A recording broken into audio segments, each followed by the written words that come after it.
check your phone 96 times today. Every 10 minutes, your hand reaches for the screen. Your attention span has collapsed to 8 seconds, less than a goldfish. You can't remember the last time you sat alone with your thoughts without panic creeping in. Here's the truth nobody wants to hear. Your inability to sit in silence is destroying you. Not slowly. Right now.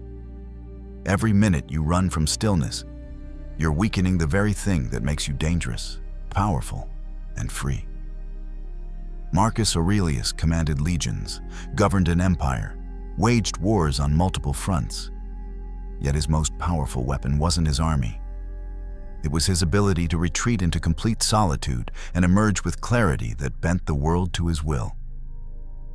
This isn't about deleting your apps or buying a meditation cushion. This is about forging an unbreakable mind in a world designed to shatter your focus. Because here's what the algorithms don't want you to discover.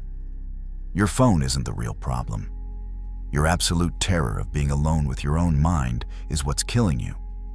Let me show you what's actually happening right now, in this moment, inside your skull. The average person touches their phone 2,617 times every single day. Not checks, touches. That's nearly 3,000 micro-interruptions, fragmenting your consciousness into dust. But here's where it gets worse.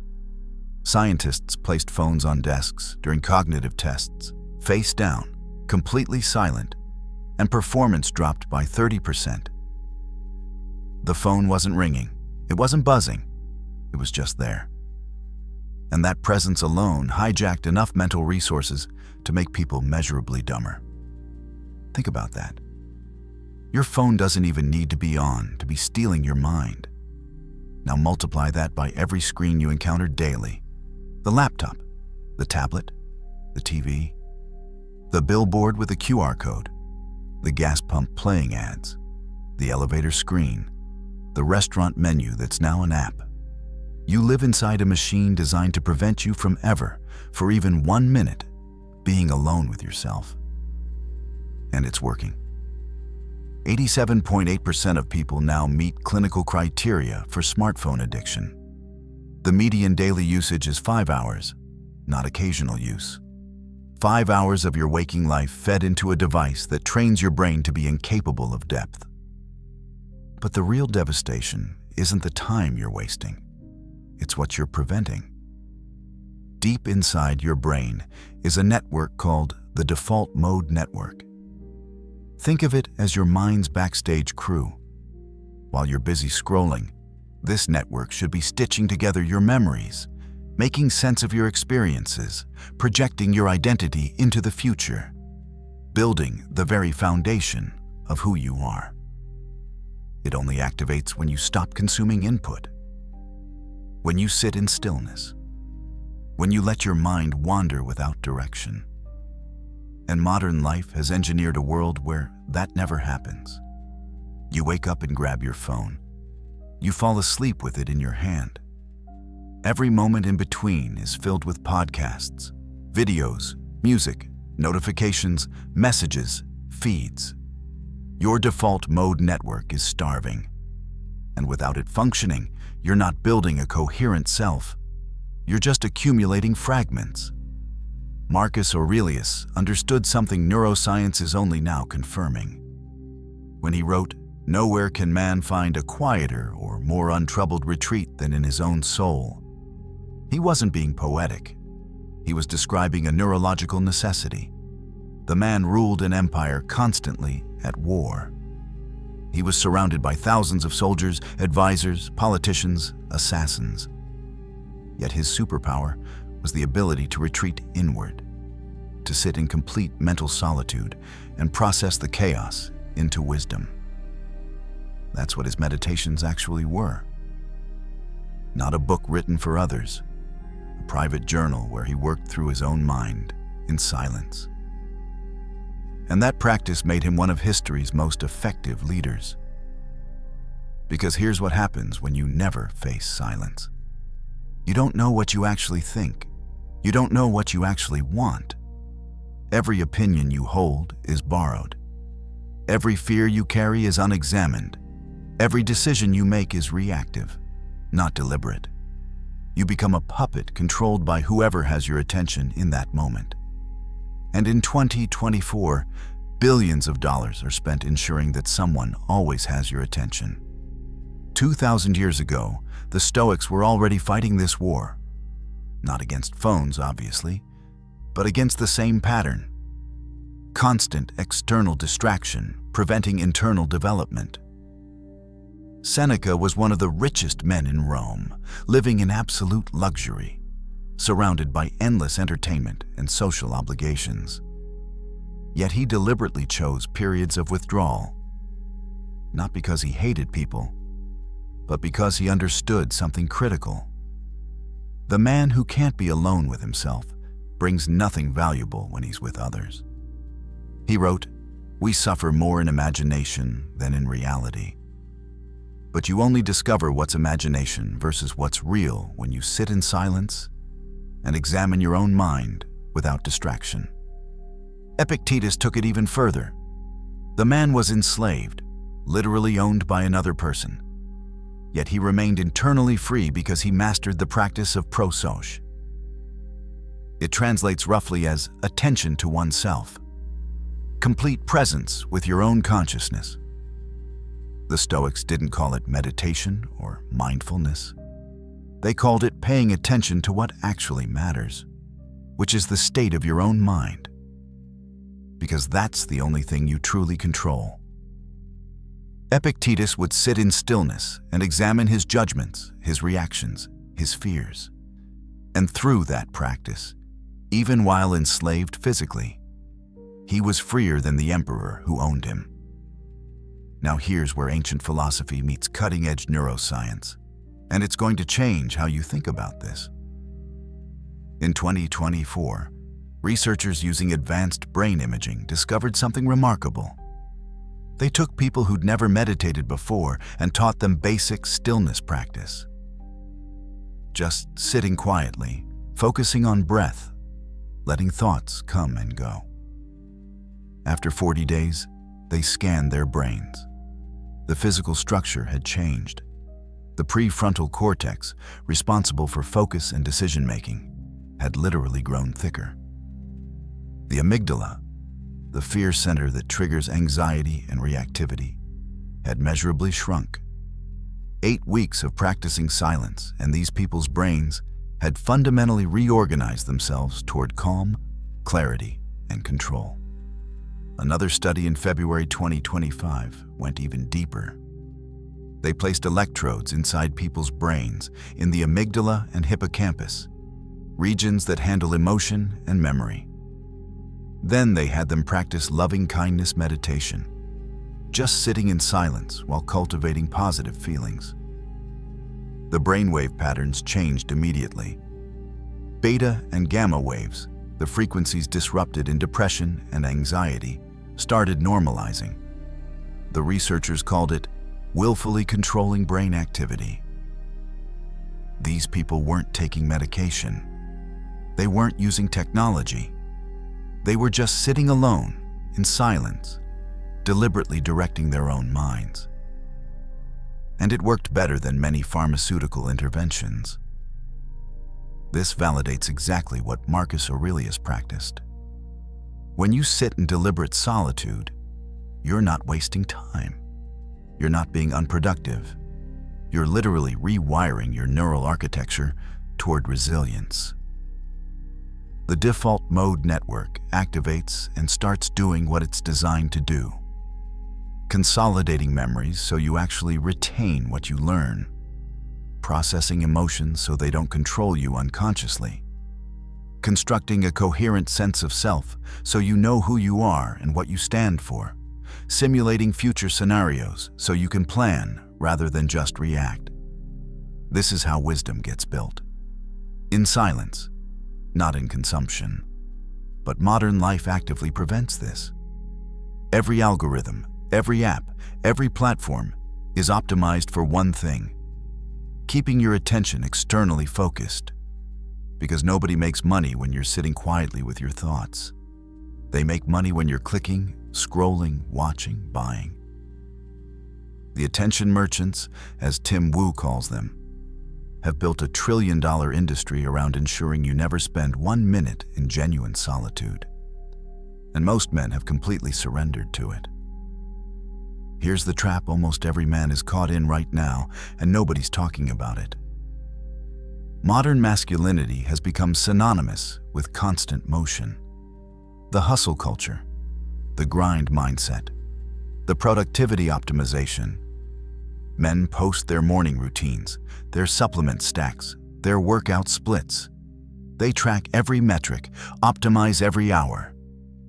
But ask them to sit alone in a room with no phone, no music, no input for 20 minutes, and they collapse. 5 minutes in, the panic starts. The urge to check something, to do something, to consume something becomes overwhelming. They fail a test that costs nothing, requires no equipment, and reveals everything about their actual mental strength. Because here's the brutal truth.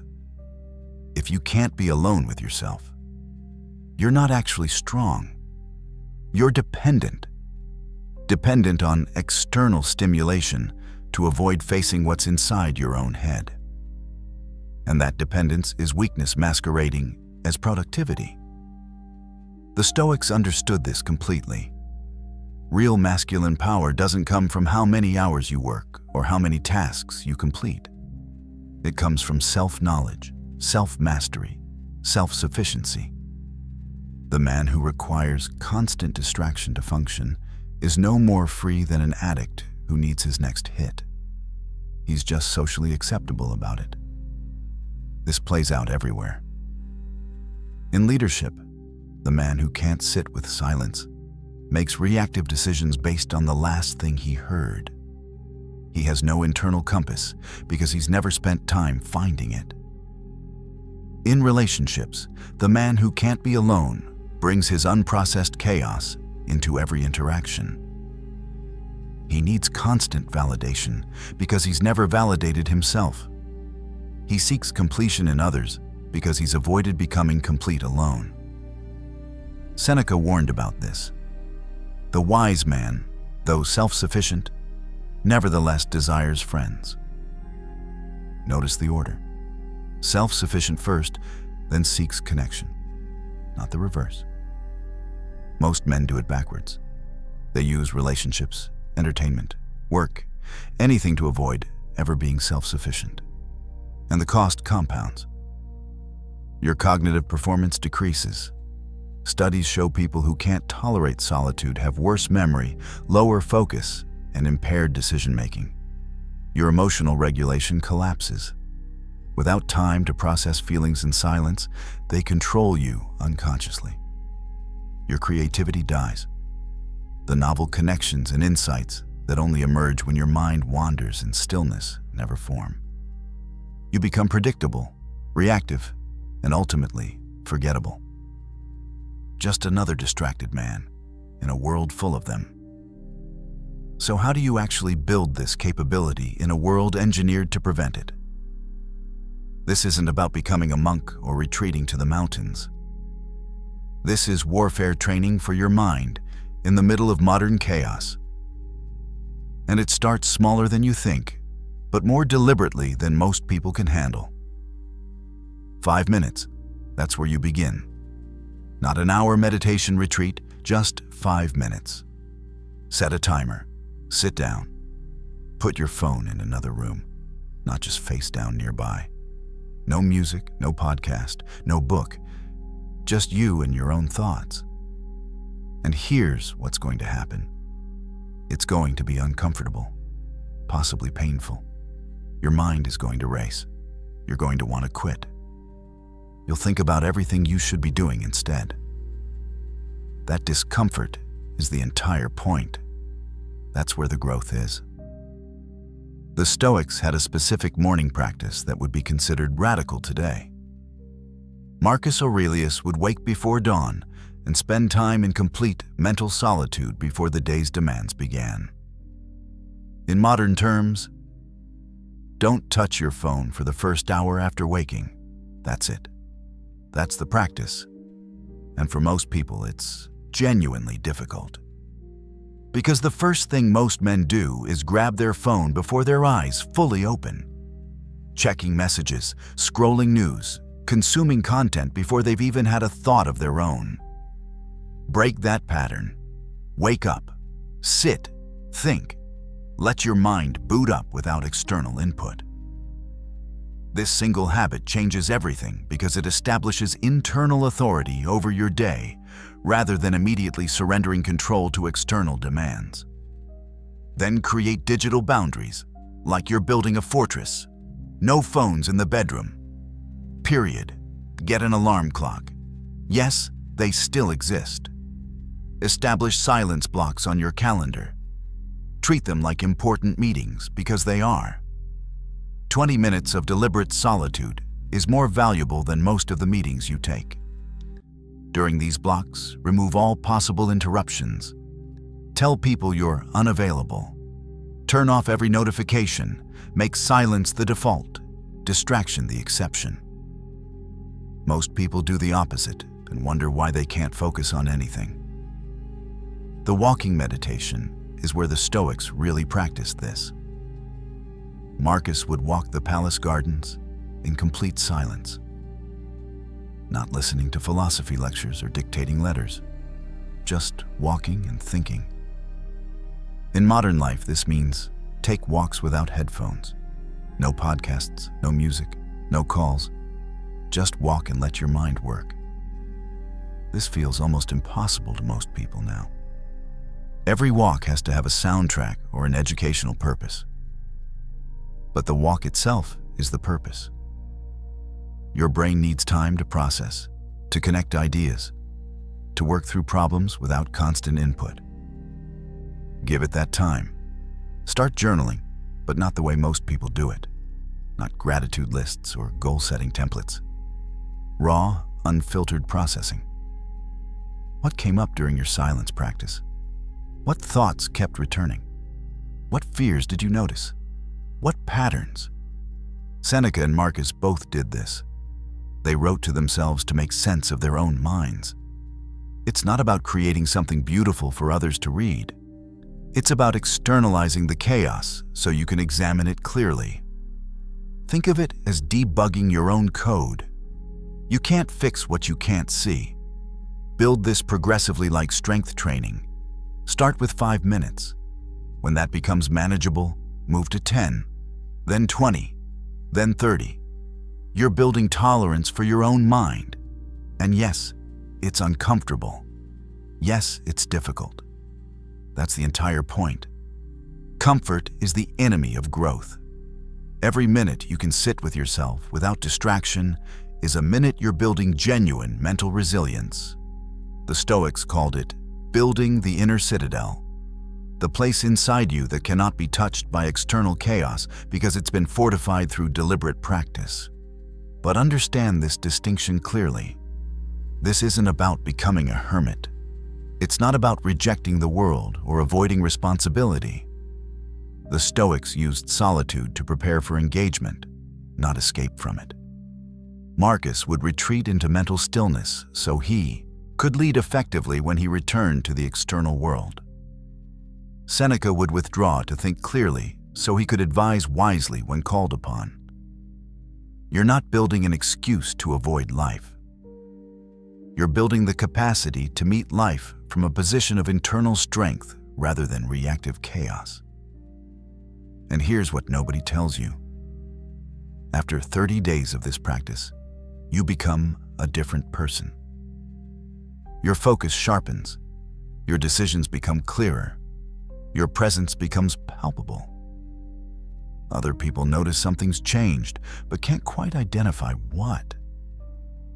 It's because you're no longer fragmented across 1,000 distractions. You're no longer borrowing opinions from whoever spoke last. You're no longer reactive to every stimulus. You've built an internal center of gravity that makes you steady in situations that shatter most men. That's what the ancient Stoics had. That's what made them powerful. Not wealth, not status, but unshakable internal coherence built through deliberate solitude. your mind is either a fortress or a prison. Right now, for most men, it's a prison they're terrified to examine. So they fill it with noise, distraction, entertainment, anything to avoid confronting what's actually there. But the only way out of the prison is through it, sitting in silence, facing what arises, processing the chaos into clarity. This is the work. This is what separates men who are controlled by their circumstances from men who remain free regardless of circumstances. Marcus Aurelius commanded armies and ruled nations, yet he knew his real empire was internal. The world you rule is within. Here's your challenge, and I say this knowing most people who hear it won't do it. Sit alone for 20 minutes today. No phone, no music, no book, just you and your thoughts. Most men can't make it 5 minutes before reaching for distraction.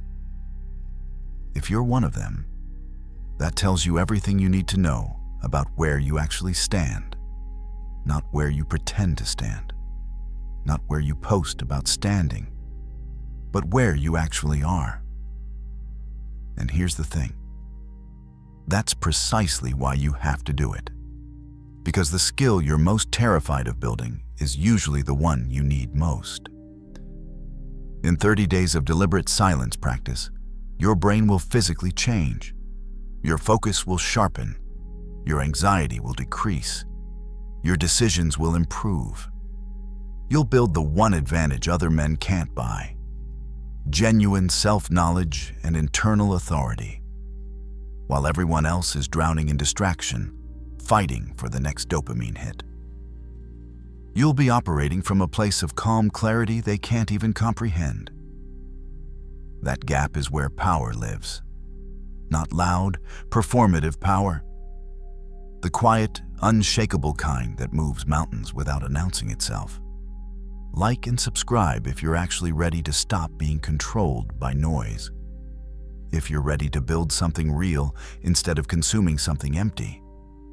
If you're ready to face the one person most men spend their entire lives running from, themselves.